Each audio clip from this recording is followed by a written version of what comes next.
Hoy, a los 7 años de conmemorar la triste partida de nuestra amiga, la señora María Nieves Vega, Vilca, y esposo don Jorge Eduardo Villanes Sotelo.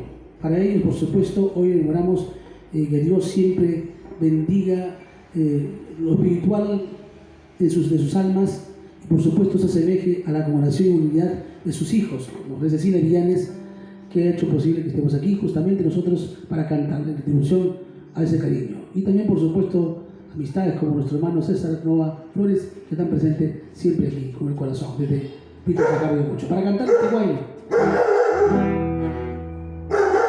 Tragos, vamos.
Por Arequipa, por Huanga, Cayoma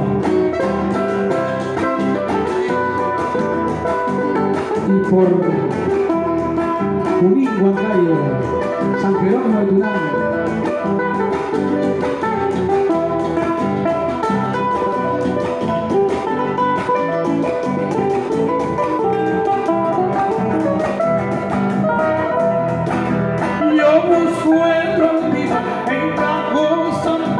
Pero no encuentro. Yo busco el olvido en cosa malo, pero no encuentro. Más bien el recuerdo crece al infinito y me la selva. Por eso en las calles soy yo y el reflejo de mi desgracia. Mis amigos que ayer me buscaban se han alejado. Hasta mis amigos que ayer me buscaban se han alejado. Del árbol camino todo hace leña, qué gran verdad. Seguiré buscando entre